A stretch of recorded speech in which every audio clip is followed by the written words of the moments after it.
Improve your English with chapters 31 to 33 of the story Pinocchio by C. Collodi. If you like these exercises, subscribe now to get more.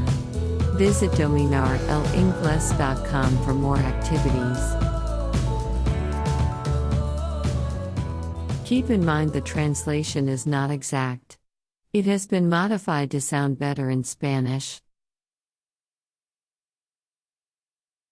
Let's begin the reading. Empecemos la lectura. Chapter 31. After 5 months of play, Pinocchio wakes up one fine morning and finds a great surprise awaiting him. Finally the wagon arrived. It made no noise, for its wheels were bound with straw and rags. It was drawn by 12 pair of donkeys, all of the same size, but all of different color. Some were gray, others white, and still others a mixture of brown and black. Here and there were a few with large yellow and blue stripes. The strangest thing of all was that those 24 donkeys, instead of being iron-shod like any other beast of burden, had on their feet laced shoes made of leather, just like the ones boys wear. And the driver of the wagon? Imagine to yourselves a little, fat man, much wider than he was long, round and shiny as a ball of butter, with a face beaming like an apple, a little mouth that always smiled, and a voice small and wheedling like that of a cat begging for food. No sooner did any boy see him than he fell in love with him, and nothing satisfied him but to be allowed to ride in his wagon to that lovely place called the Land of Toys. In fact, the wagon was so closely packed with boys of all ages that it looked like a box of sardines. They were uncomfortable, they were piled one on top of the other, they could hardly breathe, yet not one word of complaint was heard. The thought that in a few hours they would reach a country where there were no schools, no books, no teachers, made these boys so happy that they felt neither hunger, nor thirst, nor sleep, nor discomfort. No sooner had the wagon stopped than the little fat man turned a lampwick. With bows and smiles, he asked in a wheedling tone, "Tell me, my fine boy, do you also want to come to my wonderful country?" "Indeed I do. But I warn you, my little dear, there's no more room in the wagon. It is full." "Never mind," answered Lampwick. "If there's no room inside, I can sit on the top of the coach." And with one leap, he perched himself there. "What about you, my love?"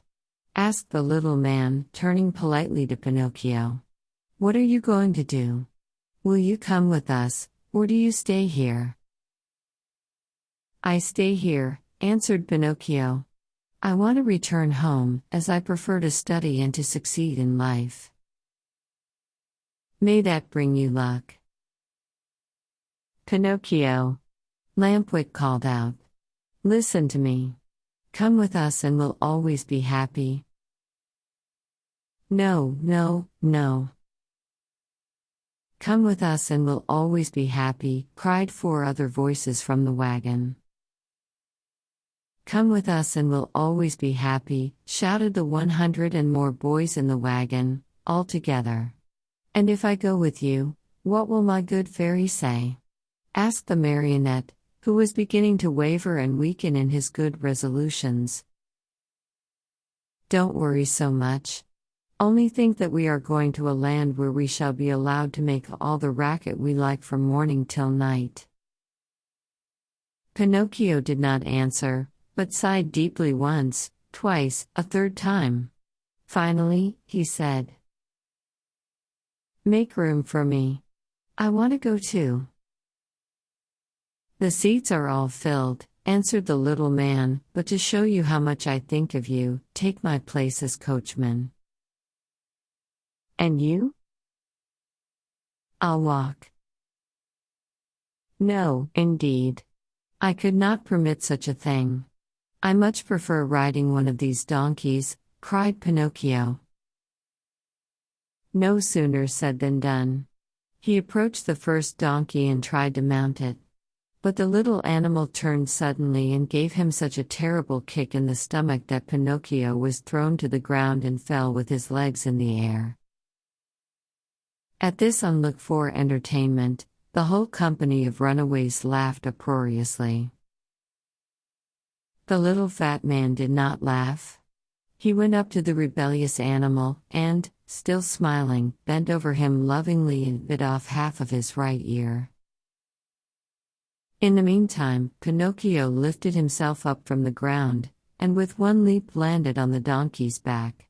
The leap was so well taken that all the boys shouted, "Hurrah for Pinocchio!" and clapped their hands in hearty applause. Suddenly the little donkey gave a kick with his two hind feet and, at this unexpected move, the poor marionette found himself once again sprawling right in the middle of the road. Again the boys shouted with laughter. But the little man, instead of laughing, became so loving toward the little animal that, with another kiss, he bit off half of his left ear. "You can mount now, my boy," he then said to Pinocchio. "Have no fear. That donkey was worried about something, but I have spoken to him and now he seems quiet and reasonable." Pinocchio mounted and the wagon started on its way. While the donkeys galloped along the stony road, the marionette fancied he heard a very quiet voice whispering to him. "Poor silly! You have done as you wished. But you are going to be a sorry boy before very long." Pinocchio, greatly frightened, looked about him to see whence the words had come, but he saw no one. The donkeys galloped, the wagon rolled on smoothly, the boys slept, Lampwick snored like a dormouse, and the little, fat driver sang sleepily between his teeth. After a mile or so, Pinocchio again heard the same faint voice whispering, "Remember, little simpleton. Boys who stop studying and turn their backs upon books and schools and teachers in order to give all their time to nonsense and pleasure, sooner or later come to grief. Oh, how well I know this! How well I can prove it to you! A day will come when you will weep bitterly, even as I am weeping now, but it will be too late." At these whispered words, the marionette grew more and more frightened. He jumped to the ground, ran up to the donkey on whose back he had been riding, and taking his nose in his hands, looked at him. Think how great was his surprise when he saw that the donkey was weeping just like a boy. "Hey, Mr. Driver," cried the marionette. "Do you know what strange thing is happening here? This donkey weeps. Let him weep. When he gets married, he will have time to laugh. Have you perhaps taught him to speak?" "No, he learned to mumble a few words when he lived for 3 years with a band of trained dogs." "Poor beast." Come, said the little man, "do not lose time over a donkey that can weep. Mount quickly and let us go. The night is cool and the road is long." Pinocchio obeyed without another word. The wagon started again. Toward dawn the next morning they finally reached that much longed-for country, the land of toys. This great land was entirely different from any other place in the world. Its population, large though it was composed wholly of boys. The oldest were about 14 years of age, the youngest, 8. In the street, there was such a racket, such shouting, such blowing of trumpets, that it was deafening. Everywhere groups of boys were gathered together. Some played at marbles, at hopscotch, at ball. Others rode on bicycles or on wooden horses. Some played at blindman's buff, others at tag. Here a group played circus, there another sang and recited. A few turned somersaults, others walked on their hands with their feet in the air. Generals in full uniform leading regiments of cardboard soldiers passed by. Laughter, shrieks, howls, catcalls, hand-clapping followed this parade. One boy made a noise like a hen, another like a rooster, and a third imitated a lion in his den. Altogether they created such a pandemonium that it would have been necessary for you to put cotton in your ears. The squares were filled with small wooden theaters overflowing with boys from morning till night, and on the walls of the houses, written with charcoal, were words like these: "Hurrah for the land of toys! Down with arithmetic! No more school!" As soon as they had set foot in that land, Pinocchio, Lampwick, and all the other boys who had traveled with them started out on a tour of investigation. They wandered everywhere, they looked into every nook and corner, house and theater. They became everybody's friend. Who could be happier than they? What with entertainments and parties, the hours, the days, the weeks passed like lightning. "Oh, what a beautiful life this is," said Pinocchio each time that, by chance, he met his friend Lampwick. "Was I right or wrong?" answered Lampwick. "And to think you did not want to come. To think that even yesterday the idea came into your head to return home to see your fairy and to start studying again. If today you are free from pencils and books and school, you owe it to me, to my advice, to my care. Do you admit it? Only true friends count, after all." "It's true, Lampwick, it's true. If today I am a really happy boy, it is all because of you. And to think that the teacher, when speaking of you, used to say, 'Do not go with that Lampwick. He is a bad companion and some day he will lead you astray.'" "Poor teacher," answered the other, nodding his head. "Indeed, I know how much he disliked me and how he enjoyed speaking ill of me. But I am of a generous nature, and I gladly forgive him." "Great soul," said Pinocchio, fondly embracing his friend. 5 months passed and the boys continued playing and enjoying themselves from morn till night, without ever seeing a book, or a desk, or a school. But, my children, there came a morning when Pinocchio awoke and found a great surprise awaiting him, a surprise which made him feel very unhappy, as you shall see. Chapter 32. Pinocchio's ears become like those of a donkey. In a little while he changes into a real donkey and begins to bray. Everyone, at one time or another, has found some surprise awaiting him. Of the kind which Pinocchio had on that eventful morning of his life, there are but few. What was it? I will tell you, my dear little readers. On awakening, Pinocchio put his hand up to his head and there he found. Guess. He found that, during the night, his ears had grown at least 10 full inches.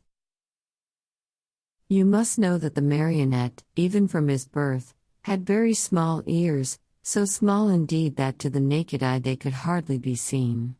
Fancy how he felt when he noticed that overnight those 2 dainty organs had become as long as shoe brushes. He went in search of a mirror, but not finding any, he just filled a basin with water and looked at himself. There he saw what he never could have wished to see. His manly figure was adorned and enriched by a beautiful pair of donkey's ears.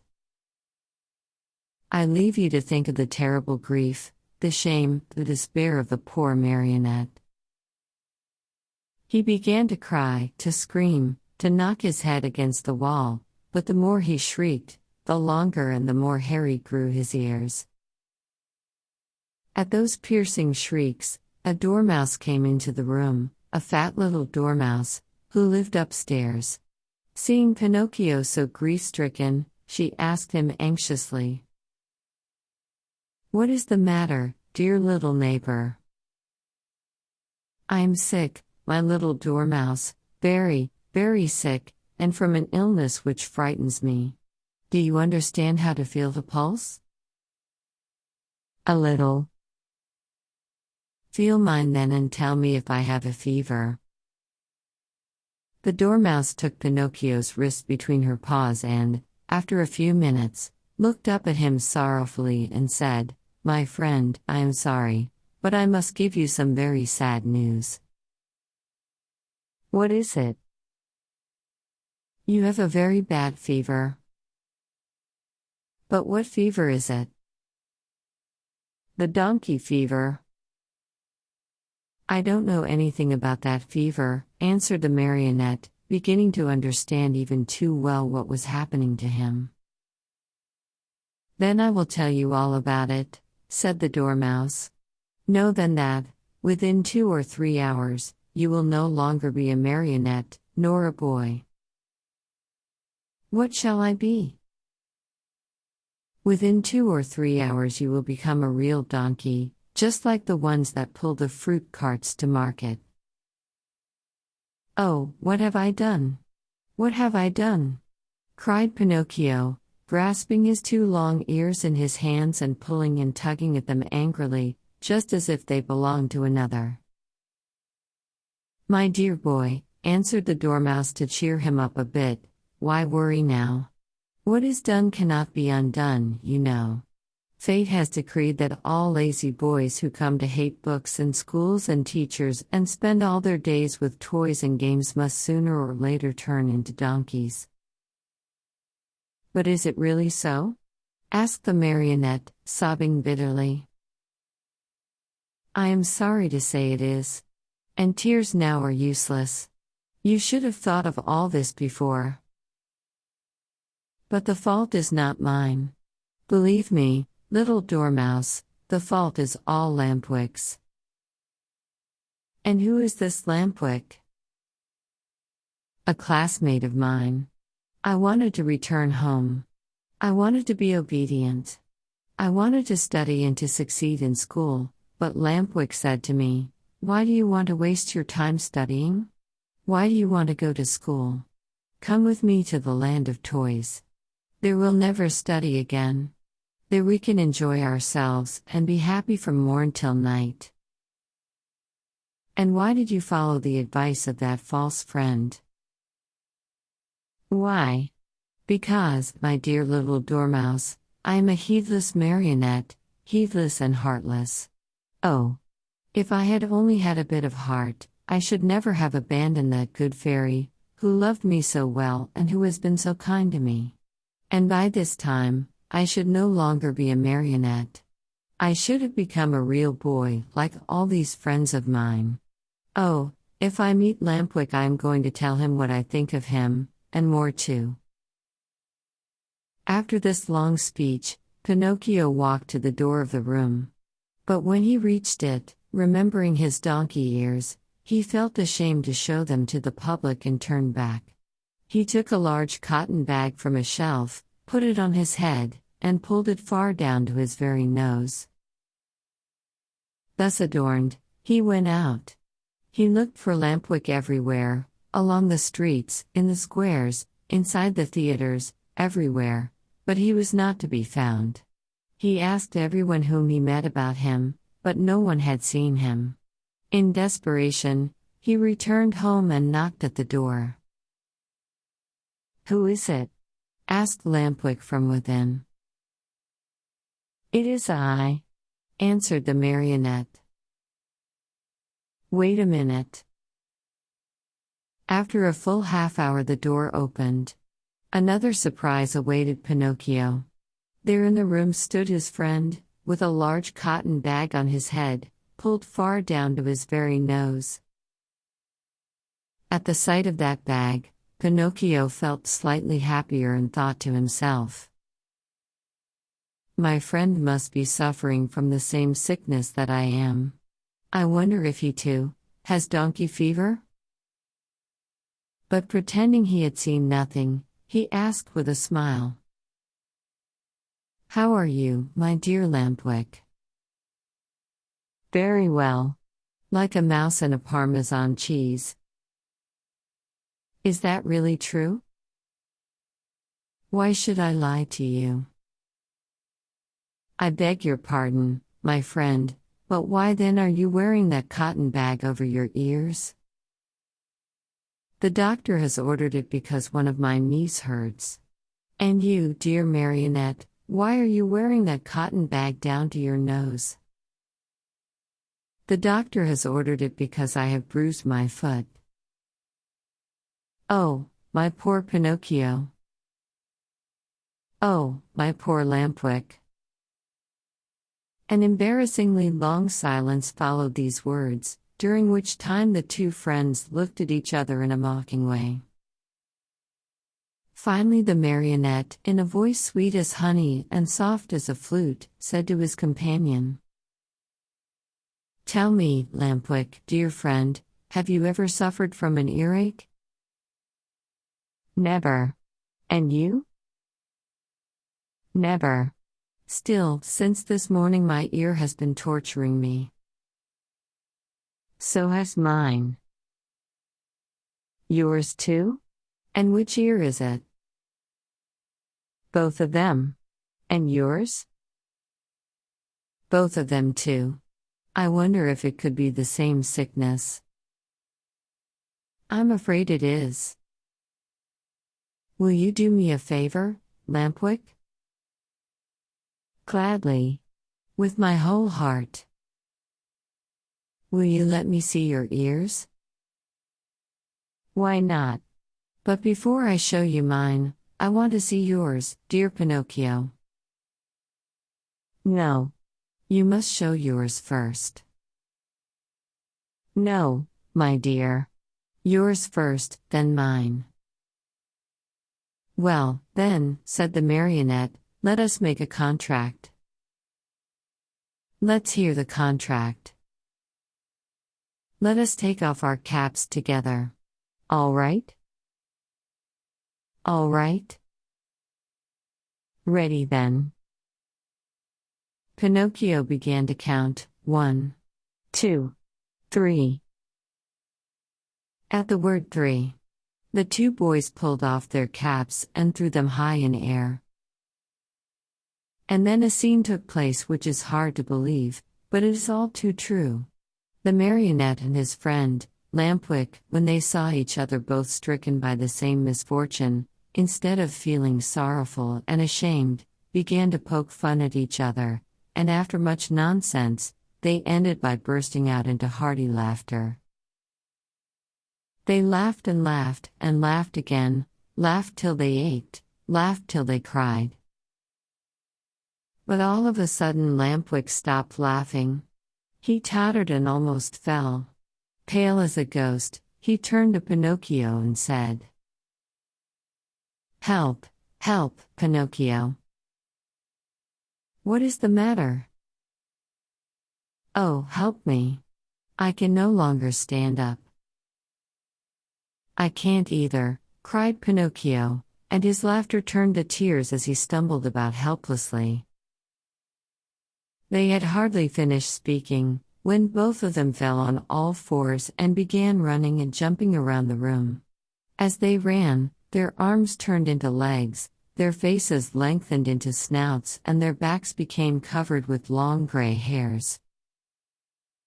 This was humiliation enough, but the most horrible moment was the one in which the two poor creatures felt their tails appear. Overcome with shame and grief, they tried to cry and bemoan their fate. But what is done can't be undone.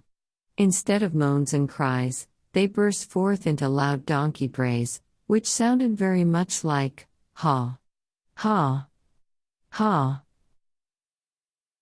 At that moment, a loud knocking was heard at the door and a voice called to them. "Open! I am the little man, the driver of the wagon which brought you here. Open, I say, or beware." Chapter 33. Pinocchio, having become a donkey, is bought by the owner of a circus, who wants to teach him to do tricks. The donkey becomes lame and is sold to a man who wants to use his skin for a drumhead.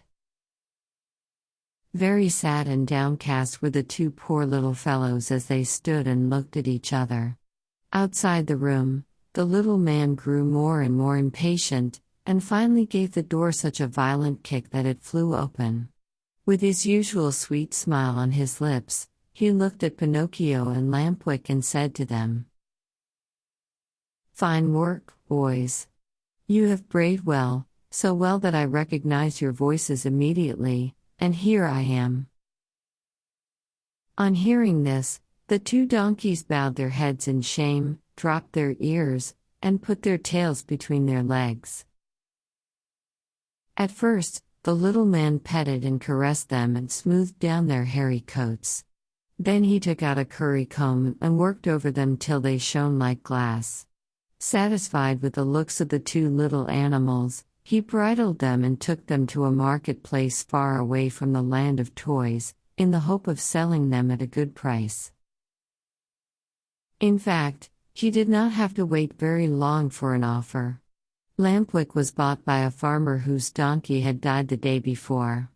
Pinocchio went to the owner of a circus, who wanted to teach him to do tricks for his audiences.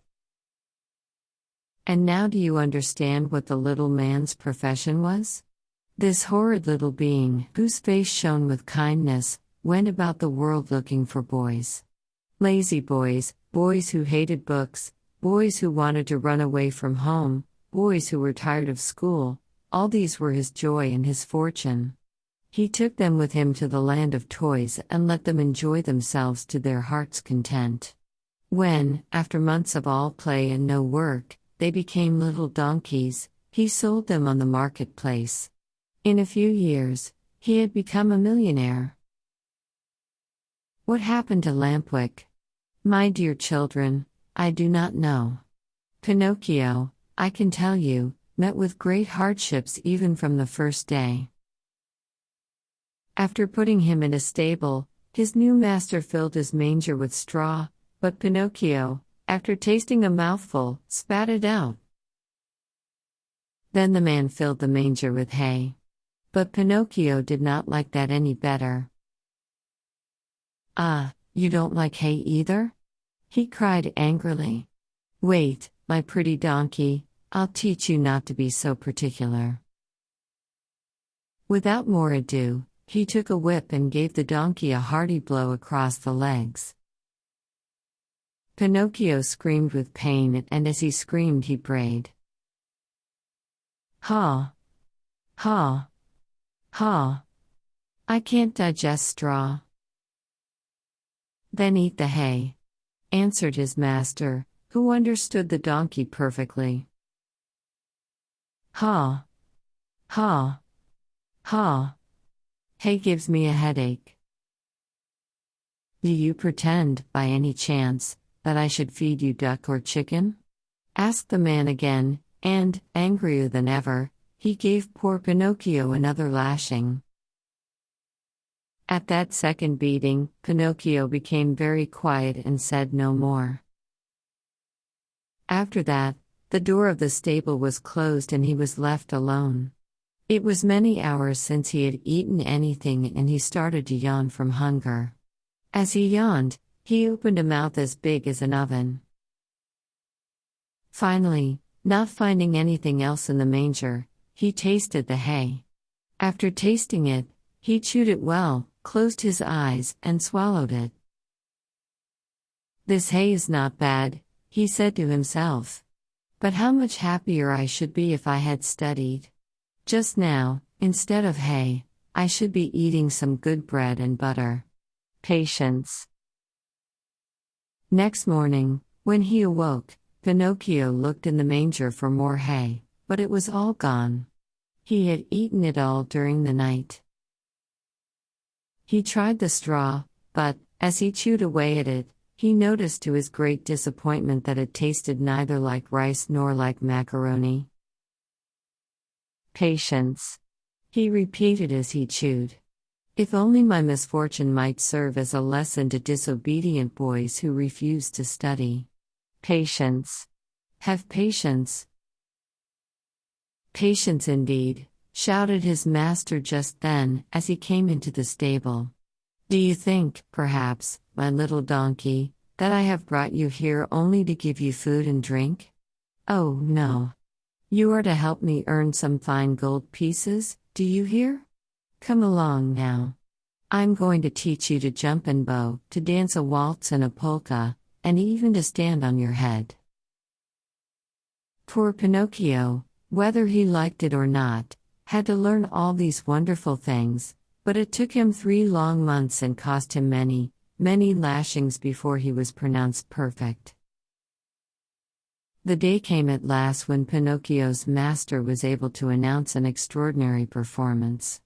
The announcements, posted all around the town and written in large letters, read thus: Great spectacle tonight.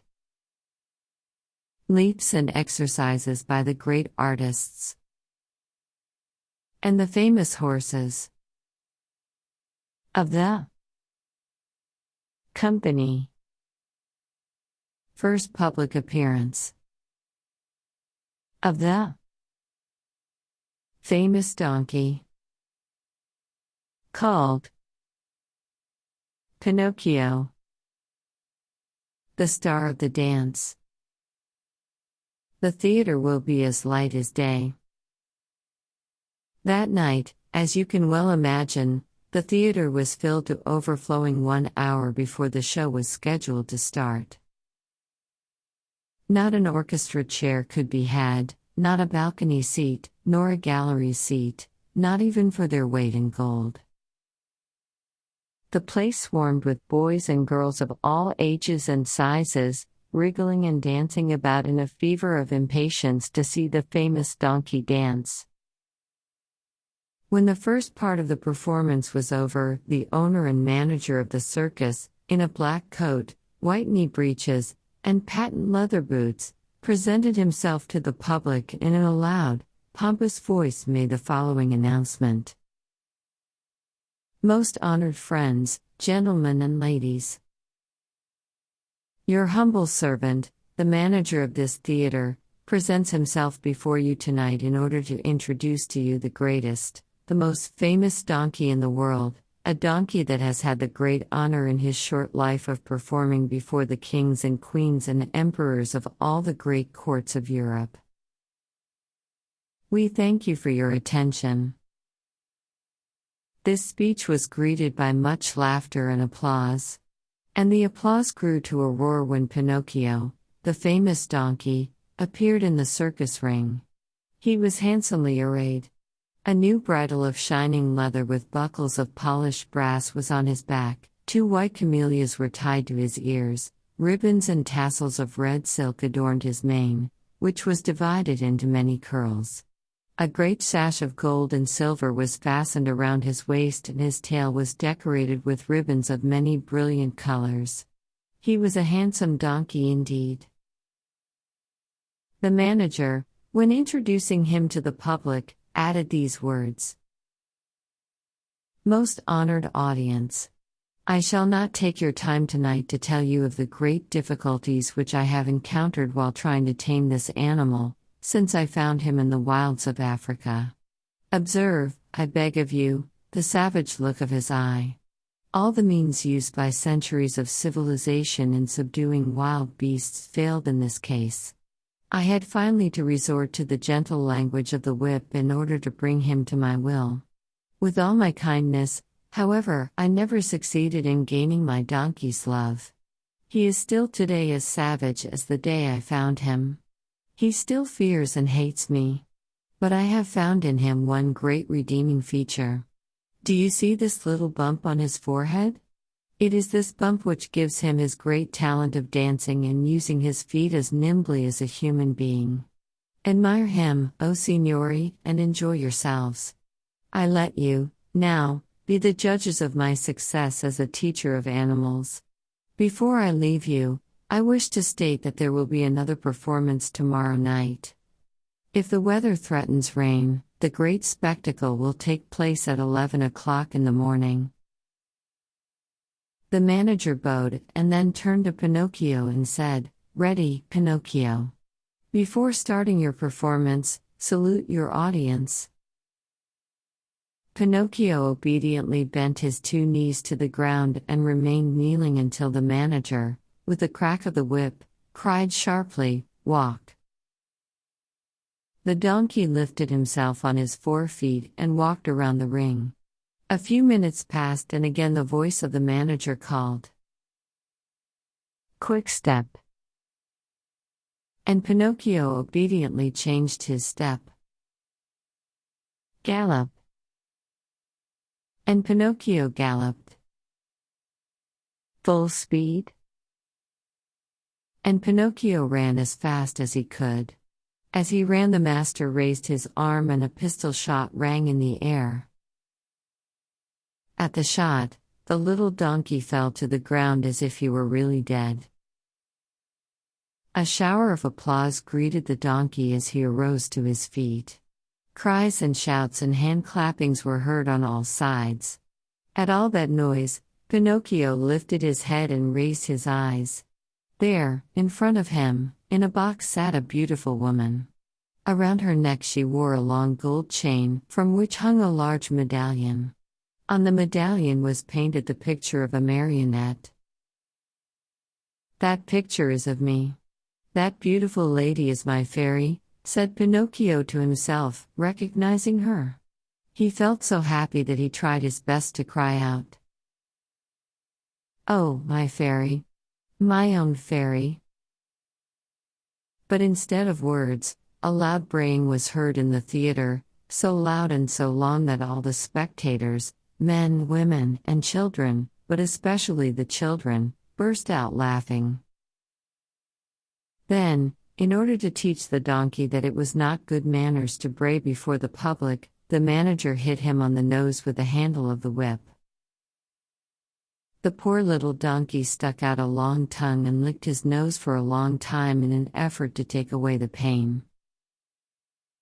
And what was his grief when, on looking up toward the boxes, he saw that the fairy had disappeared. He felt himself fainting, his eyes filled with tears, and he wept bitterly. No one knew it, however, least of all the manager, who, cracking his whip, cried out, "Bravo, Pinocchio! Now show us how gracefully you can jump through the rings." Pinocchio tried 2 or 3 times, but each time he came near the ring, he found it more to his taste to go under it. The 4th time, at a look from his master, he leapt through it, but as he did so his hind legs caught in the ring and he fell to the floor in a heap. When he got up, he was lame and could hardly limp as far as the stable. "Pinocchio! We want Pinocchio! We want the little donkey!" cried the boys from the orchestra, saddened by the accident. No one saw Pinocchio again that evening. The next morning the veterinary, that is, the animal doctor, declared that he would be lame for the rest of his life. "What do I want with a lame donkey?" said the manager to the stable boy. "Take him to the market and sell him." When they reached the square, a buyer was soon found. "How much do you ask for that little lame donkey?" he asked. $4. "I'll give you 4 cents. Don't think I'm buying him for work. I want only his skin. It looks very tough and I can use it to make myself a drumhead. I belong to a musical band in my village and I need a drum.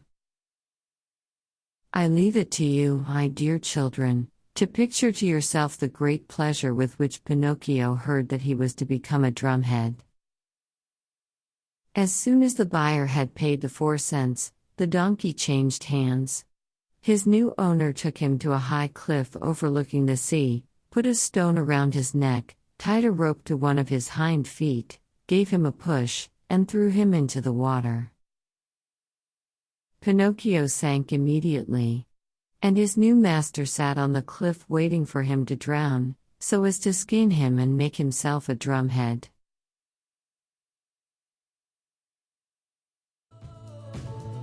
¿Te han gustado los ejercicios? Dale a like y suscríbete para no perderte los siguientes videos. También dinos en los comentarios qué tipos de ejercicios quieres ver. Visita dominarelinglés.com para muchas más lecciones, ejercicios y juegos para aprender inglés.